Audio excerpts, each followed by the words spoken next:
예, 세계 각지 뉴스 현지 통신원 통해 직접 듣는 월드 리포트. 오늘은 독일입니다. 베를린의 박상준 통신원 두 번째 시간입니다. 안녕하십니까? 안녕하세요. 예, 자, 중동 가자 지구 전쟁이 끝날 줄 모르고 있습니다. 팔레인 무장정파 하마스를 몰아내고 해당 지역 점령한 이스라엘에 독일이 무기 수출 일부 중단하기로 했다네요. 네, 메르츠 총리는 지난 금요일에 성명을 통해서 가자 지구에서 사용할 수 있는 모든 군수품 수출을 유예한다고 밝혔습니다. 예. 이스라엘이 수입하는 무기 3분의 1을 독일이 수출할 정도로 많은 무기를 이스라엘에 제공해왔는데요.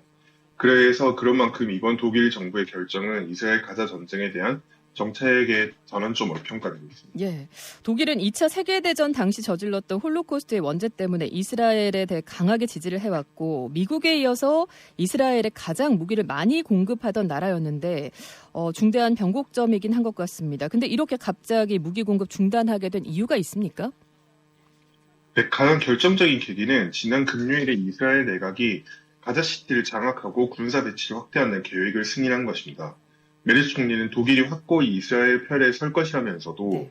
동시에 이제 민간인 고통이 극한에 달했고 이번과 같은 강경한 군사 작전은 인지 구출에도 하마스 무장 해제 목적에 이르는데도 도움이 되지 않고 어려움을 준다면서 이스라엘 정부의 계획을 비판했습니다.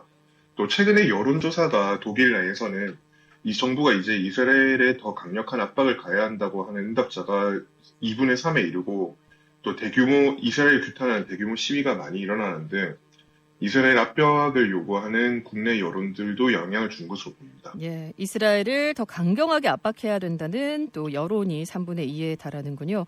자, 메르츠 총리가 이끄는 독일 정부 이런 결정을 내렸습니다.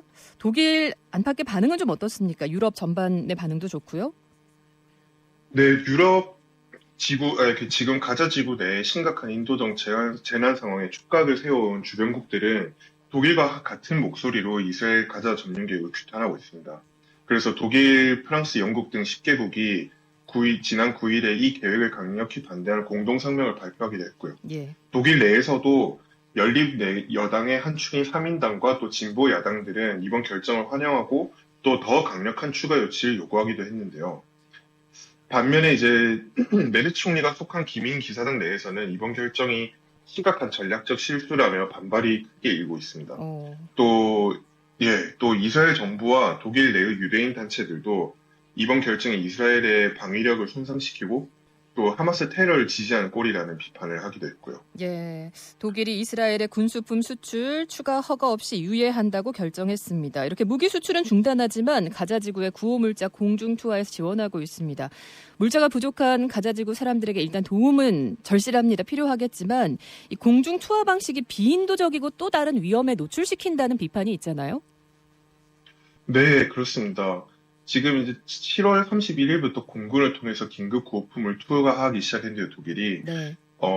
다만 이제 이런 방식이 위험할 수 있고 또 육로에 비해서는 사실 턱없이 많은 양을 전달하기 어렵기 때문에 효과는 제한적일 것으로 보이고 있습니다.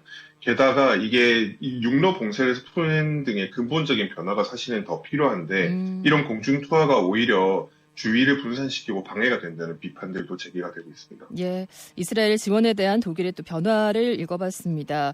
이게 또 지지율에는 어떻게 영향을 줄지 모르겠는데 지금 메르츠 총리 취임 100일 맞았잖아요. 근데 현재 지지율 상황이 좀 좋지 않네요. 네, 지난주에 조사된 독일 방송사 ARD의 여론조사에 따르면은 현 정부에 만족한다는 응답은 28% 불과했고 불만족한다는 답변이 69%였습니다.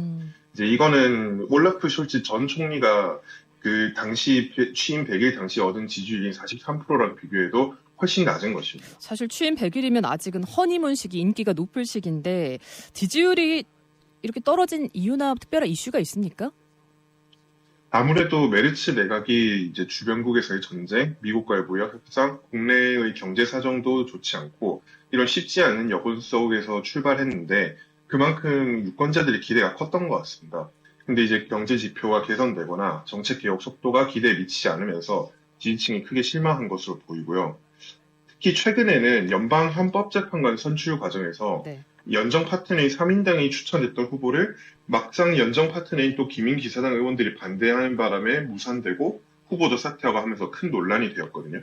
이제 이런 식으로 정부 내에서의 갈등이 노출된 것도 부정적으로 작용한 것으로 보입니다. 그리고 독일 극우 정당인 독일 대한당의 협조를 받아서인지 독일 안팎의 정책들이 상당히 우향우했다 이런 지적도 있다면서요. 네, 기민당 자체는 독일 대한당이랑 공식적인 협력을 하지 않고 거리를 두고 있습니다만 실제 기민당 내부의 의원들이 또 극우 인사들과 어울리거나 극우에 가까운 발언을 해서 유불한 요소가 되고 있기도 합니다. 또 정책도 원인이 될 수 있는데요.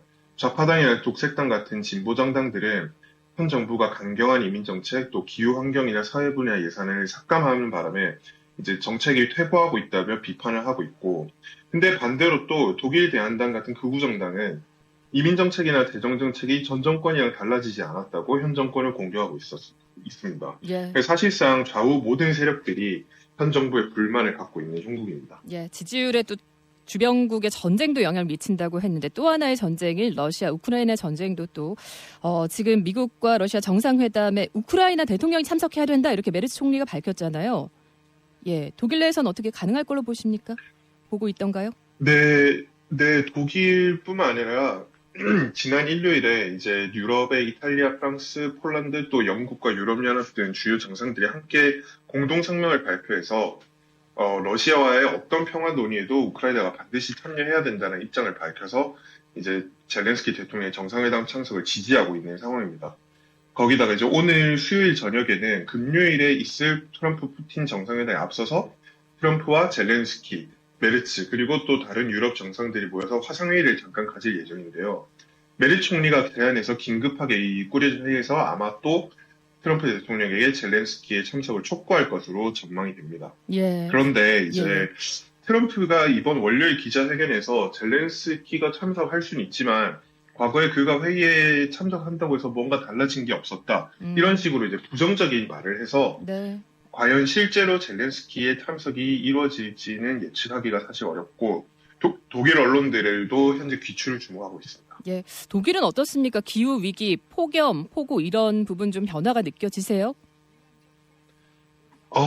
지금 올해도 이제 초에 굉장히 폭염이 심하기도 했고 최근에는 네, 굉장히 여름이 굉장히 건조하고 선선한 기후여야 되는데 비가 굉장히 많이 왔습니다. 독일 여름 같지 않게. 독일도 그렇죠. 전 세계 어느 나라도 피해가기가 좀 어려운 상황입니다. 오늘 여기까지 하겠습니다. 독일 베를린 박상중 통신원 고맙습니다. 네, 감사합니다.